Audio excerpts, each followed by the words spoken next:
happening, YouTube? Tricky Rover back with another episode. So now we're taking a look at the deep dive. Now that all the pitch notes are out, we can take a look at some of the things that I'm looking forward to in FIFA 21 and all the things that are a bit of concerns for me. And I'll just mention a few things that are of interest as well, and I'll just maybe name that mentions. So we're looking at the gameplay first and foremost, which is one of the most crucial aspects of everything. So creative runs is the first thing that I'm excited about. If you look at the directed runs, you can now take full 360 control over the direction of your runs of your teammates by flicking the right stick after triggering a run, or after calling a teammate's shot. So now basically what you do here, you just direct a run of a player using the right stick. This is good because the players were very static in the previous game. Like if you trigger a run, they'll just run in a straight line. So at least with this, you have some sort of control of where they run to, which is always a positive, because the offensive AI in FIFA 20 was non-existent, to be honest. So that's the first thing that I'm excited about.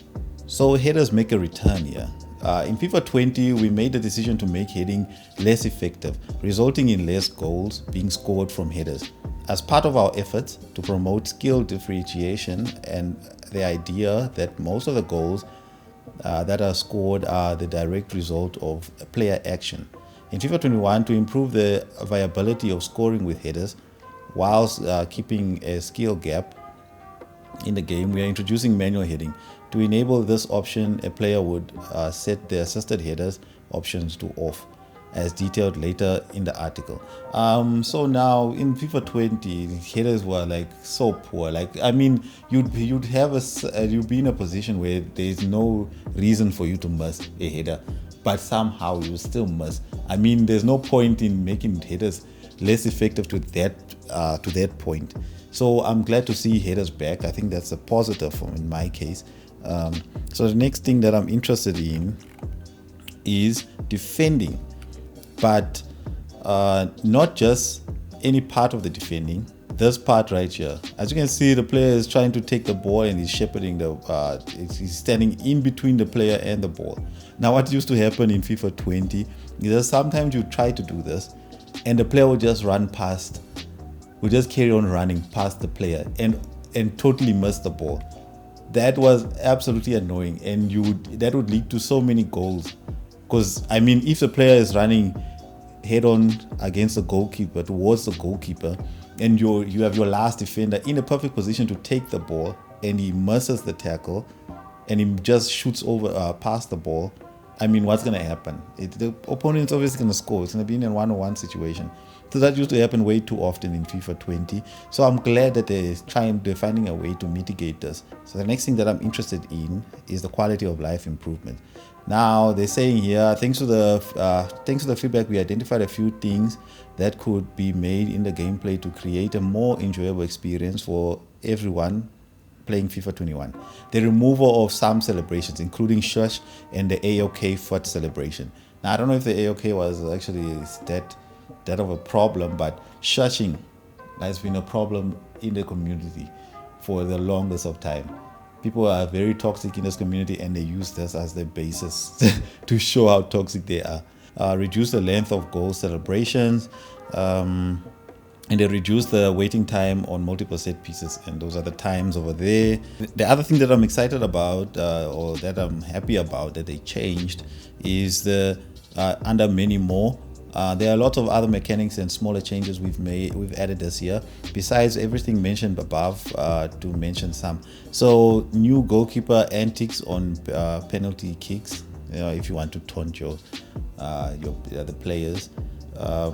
And then here they turned off trainers as difficult. Okay, no, we don't need that. Where's the one I'm looking for here? Yes, that's one here. New rule settings to call a handball for goalkeepers when handling the ball outside of the box. I have no idea how many times a goalkeeper has come rushing out of the box and he saves the ball blatantly with his hands, and there's been nothing called. And you miss out on that goal because this goalkeeper has decided to rush out, and since you couldn't round him and you shot it in the general direction, it should still go in technically, but this guy uses his hands and there is no foul or anything called on it. So I'm glad that is another thing that they've changed. So let's just look at some of the concerns that I have in FIFA 21. First and foremost, the agile dribbling system. Now, I don't have a problem with this, with the mechanics specifically, because I don't know how effective it will be in FIFA 21. But I mean, like, look at this move. This move looks like something that should go into what you call this, into Volta only. I mean, which players in real life stands around and does this? Why? Like, I don't see. I think this is gonna be abused. That's another thing I feel like it'll be. That's one of my other concerns. And if you just look at it, it's like an OP mechanic. EA producing another OP mechanic where your players will go into animations that you don't want when you're trying to take back the ball. We do not need stuff like this in this game mode. This is a competitive game mode, and we're trying to keep it that way. Stick this thing into Volta, nobody will have a care in the world. The other thing that concerns me is under creative runs, we have the player lock. Now, according to what EA is saying, if you press in both sticks at the same time to lock to your current player when in attack, when you're locked to a player and pass the ball, the CPU AI will take control of the on-ball player, allowing you to move your off-ball player and ask for a pass back in a better position. For more control, flick the right stick and yada yada yada. But the problem with this is now, are people gonna abuse this and just allow the AI to play the game for them? Basically, is my concern with this whole system. So I hope that won't be the case, but we'll see. This is one of those things that we have to see when the game comes out. But for me, it's a concern. The other concern is that EA have stated that they're increasing AI blocking. Now, if you played FIFA 20, you know AI blocking is OP. So for them to suggest and hint that AI blocking is gonna increase, my days, we're gonna be in for a rough ride. That's another concern that we have, but we don't know to what extent, because they're saying it's for only high-rated players. Even that's the case, I mean, when we get to end game, we'll all have high-rated players, and then we'll have problems still. So it's gonna be a problem whether throughout the game, because I know in FIFA 20, even players who are not highly rated were blocking everything. Or is it going to be a problem only towards the end whenever they have high-end players? So we'll see how that one goes. The other major concern that not a lot of people might not know is that if we look at this clip right here, right, they're trying to demonstrate how clever your fullbacks were. Like you can see there's a gap there, then you'll cover the space. But I'm not even looking at that. Like, look at this player here. This is one thing that I hated in FIFA 20, where you have a player, right? You're running. So pretend this player is through on goal, right? And he's one-on-one with the goalkeeper. Your player will be running consistently with the ball. You're pressing the sprint button, yes, but it's not like you're taking a touch of it. So you're making consistent run. You see, he made 2 consistent strides. The third stride should be exactly the same. And this only happens when you get close to the box. The strides is consistent until you get close to the box, and then the ball all of a sudden it just reaches away from you, and then the keeper gets the ball. It happens way too often, and it seems like it's still going to be a problem in FIFA 21. They are now promoting this competitor mode where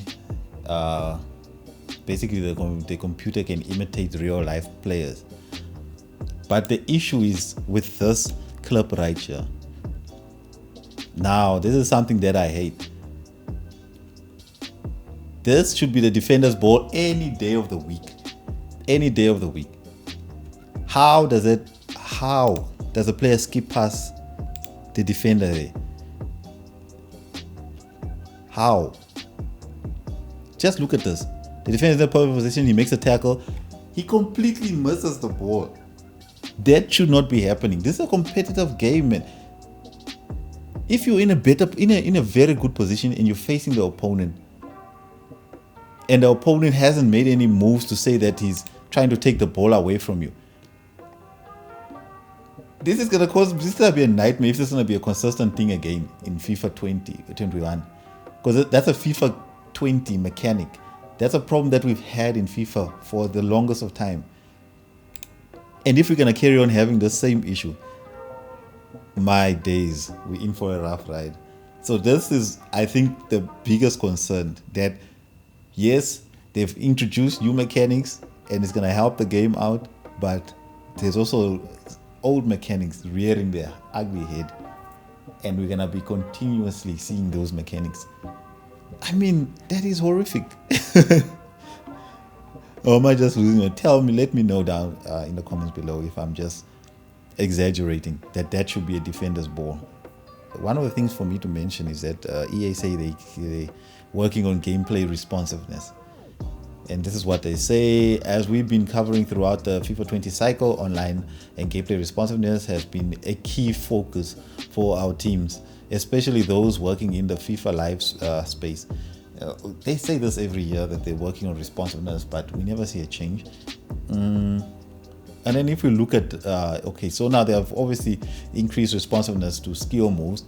I mean, sometimes you'd action a skill move and it would not even happen. You would do the skill move, let's say a fake ball, a fake shot or something, and it would not even register. I mean, what was that? Like, so I'm glad that they've mentioned that they're fixing that, but I only put it in the mentions because we don't know how true this is. Some of these things they've said in previous years, and we've never seen any changes for them. So I put in the mentions just to say that, okay, I'm interested in it, but it's only time will tell if this will actually come to fruition. So this is the biggest thing that I need to see changes in. Switching improvements. Like, look at this. Stabilize the next player switch indicator to introduce unnecessary indicator movement. Now, what used to it? So this one, and improved L1 and LB switching by prioritizing players that are related to the play. What were they doing before this? Why is my game selecting players that are not even close to the ball? They're not even involved in that play. What is happening now is that the player switching indicator would flicker between players so fast that sometimes you wouldn't even notice that it's changed just before you switched. And that's a problem, because, like, let's say an attacker is attacking and you want to switch, and there's two midfielders that are in the effective play, and then you switch to one of the midfielders and then you go into a challenge. Now FIFA is a predictive game, so now you must have challenge with the first midfielder. Now you got a backup midfielder, you want to go in and try again. Maybe now it's going to be a simpler way to win the ball. You're like, okay, I'm guaranteed I'm going to win the ball now with this player that I'm about to switch to. The player indicator is showing that you can switch to that player. As soon as you switch, it switches to a center back instead. Now you've already predicted that you're going to go into a rush tackle. You move your defender out of position. By the time you realize that you need to switch back, it's too late. Your opponent has seen that space and they're taking advantage and exploiting it. Now everybody is in disarray. There you concede a goal. Stuff like that was so common, where you move players out of position because the switching is not working, and you press the LB multiple times to try and get to the player that you need to be. By the time you do that, players moved on, and now you need to reposition and you need to rethink and you need to re-strategize. Yeah, you can say that I can use my right stick, but right stick is even worse. You can't use your right stick to help you in those situations. Right stick was terrible this year. Let's hope EA fixes the situation. And that's it for gameplay on my side. I mean, there's other things that are interesting here, like the increased skill moves, but that's just extra stuff for me. But these are the things that are vital for me to enjoy the game. If they say they're fixing the defending, what about those standing tackles that I just showed? I mean, that should also be fixed. We do not need that problems anymore in this game. Okay, let's move on to FIFA Ultimate Team. Things that I'm excited about. The first thing that I'm excited about in FIFA Ultimate Team is the FUT Stadium. The grounds that you play in have long been one of the key ways to craft an identity for your club. Be it Anfield, Signal Iduna Park, or one of the many other amazing licensed stadiums, you can pair with your Ultimate Team as a home ground. This year we are adding to those options with something entirely new. So basically, they're just going to show you how they updating, how you can upgrade your stadiums. I mean, look at that. That's level 1 basically. And then level 2 you added an extra, and level 3. I mean, look at that. That'll look amazing, man. Once you do it, then you can just add ornaments and stuff around the stadium to make it more visually appealing. I mean, look at that, and you can change the night cycle. Oh, my goodness, the stadiums look amazing, honestly. And look at that, your tifos. You can add all those things in there to add to the atmosphere. For those who struggle to do the placements online, you can do it. I mean, it really doesn't matter. You can do it in squad battles, but I will be doing mine online. I'm not gonna play 10 games to do my placement. But the exciting part about this whole thing is that now, you get rewarded for every division as well. But now you got a match cap. I think that's the most interesting thing that they've said here under division rivals. So now, like in squad battles, you have a set amount of games per week, which is great because now they make us play objectives in division rivals. Now people used to drop divisions to go and to have an easier time with objectives. Hopefully this will help promote people staying in their own divisions, and first and foremost doing the objectives after they've done their 30 games.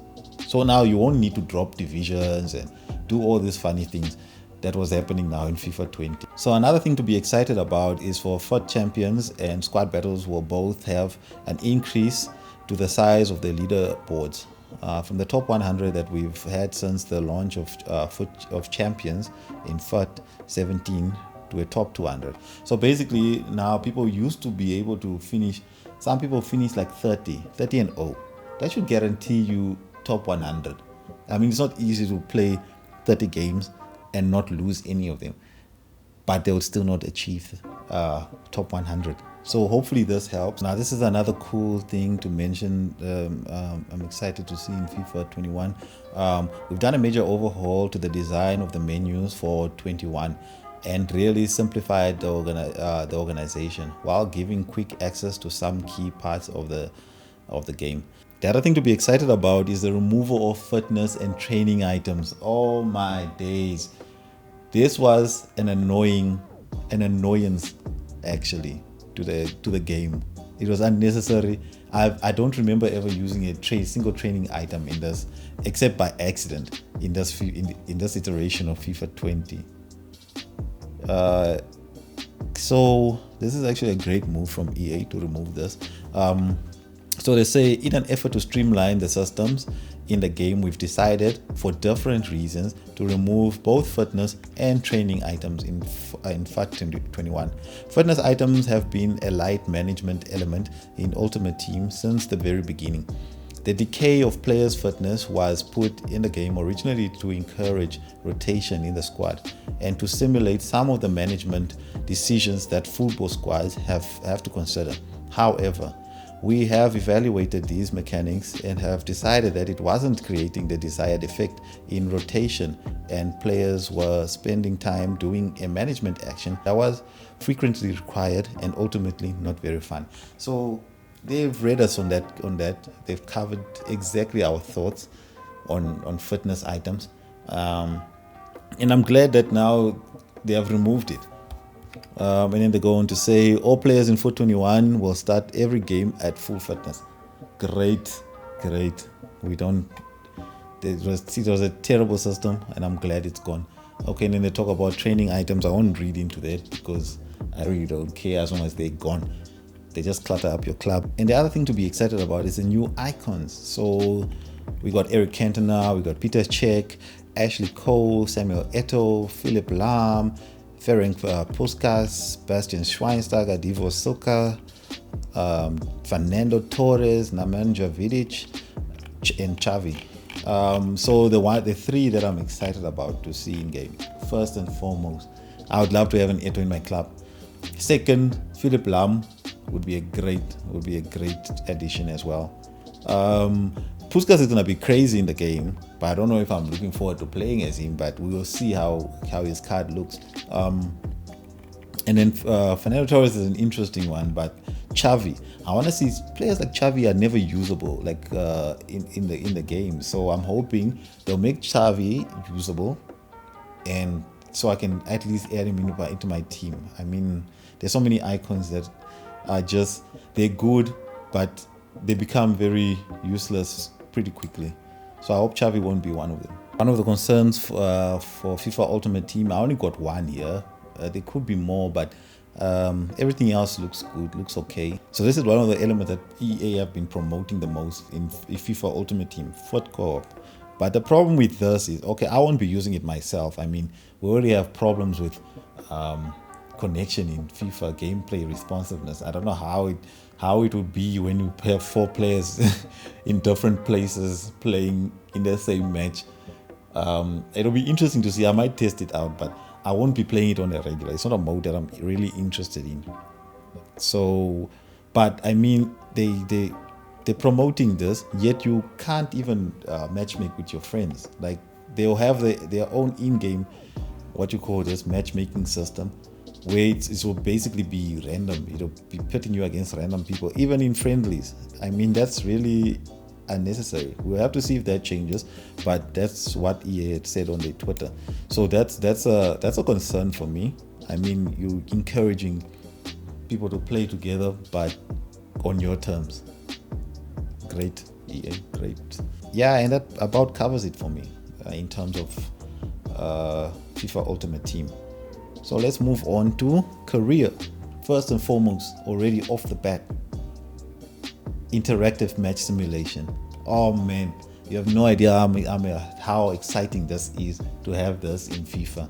Like, this just brings back memories. If you've been a Football Manager player, this just brings you back to the days when you used to play in 2D. Well, I play in 3D now in Football Manager, but when you used to play in 2D, once in a while I'll just go back to it to just reminisce back in the good old days. I still actually enjoy the 2D feel. So bringing this into FIFA, my days, already I'm interested. Off the bat, I'm already interested into in playing FIFA actually. So this is a great feature to bring in. And then the fact that you can, because this has always been a dream, that wasn't the difference between FIFA and Football Manager is that FIFA, you get to play as the players. In Football Manager, you get to manage players. So now, if EA could have managed to combine those two, like the complexity of Football Manager, well, not to that extent, but somewhat to compete on that level, and to be able to play as the players as well. I mean, that would be just great, man. Imagine, look at us now, we can instantly jump into games. Like at pivotal moments, you see a player in a striking position, then you're like, okay, let me take over here and try to take this shot so I can seal this goal, and then you end up messing it up. Then you go back to your 2D screen and you'll be like, okay, let me just let them play. that'll be so much fun. I think I'm gonna play a hybrid of both. I won't just watch the simulation the whole season. I'd rather jump in once in a while, like on the big games maybe, perhaps, to jump in and play the matches. The smaller games, I'll do this process here just to see how the game is panning out, and then if it needs my intervening, because sometimes you'll be there, you sum a game that you know you should have won, and then instantly sum, and then you realize, and then at the end of the game, and then you lose, and then that's just annoying against smaller teams. Then they just talk more about that experience. The stuff that you'll be able to, the stats that you'll be able to look at, you'll be able to manage player fitness, you'll check how well the players are playing, how the game is going, and you'll manage your game plan. I think I also read that you can see what your opponent's game plan is so that you can adjust yours accordingly. So the other things that I'm excited about is player position conversion. We've heard your feedback around wanting to have the ability to train players in other positions. As part of a player development, players can now be converted to other positions, allowing for more freedom and control to manage your squad. Position conversion can also give a new chance to players that fall out of favor in their original role, giving you more flexibility with each player. So this is very exciting. I mean, like, look at this now. You can convert Trent to so many positions. I would personally convert Trent to like a center mid, center CDM role, and then obviously you'd have to work on those characteristics. But look at how long it would take him to change to a CDM. I think that is 2 years, nearly 3 years. Yes, about 2.5 years. It would take him to change into that role. So, like here, they do say younger players will be naturally easier to convert to other positions, and declining veteran players can be guided towards a position that helps them conserve their key attributes better. So, no, there's no way I'm changing a 30-year-old striker to a winger. I mean, that's just detrimental to him in the long run. So, I think I'll stick to the younger players. Checking out, like, if I get a youth academy player that is better suited for different positions, then I'll just start training him already to adjust to that position in order to get him into the squad. So that's exciting. The ability to train multiple players is also something that is very good.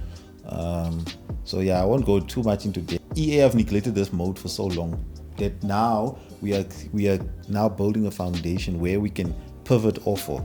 If they can continuously improve this from where they are now, I mean, the sky is the limit. So we shouldn't have too much concern, which would just be grateful that EA have finally started improving this mode. And I think that's about it for my deep dive in terms of the things that I'm excited about in FIFA 21 and the things that I'm concerned about. Now, you would have noticed I never touched on Volta or Pro Clubs. I mean, Pro Clubs, they barely done any changes to it. I don't think it's worth even talking about. And Volta, although they have done some interesting changes, I've never been interested. If I compared, the problem I had with Volta is that when I compared it to FIFA Street, let's call it 4, FIFA Street 4. For me, there was no way for it to eclipse that game. It's realistic, but it's not as fun. So hopefully they take it back to those days.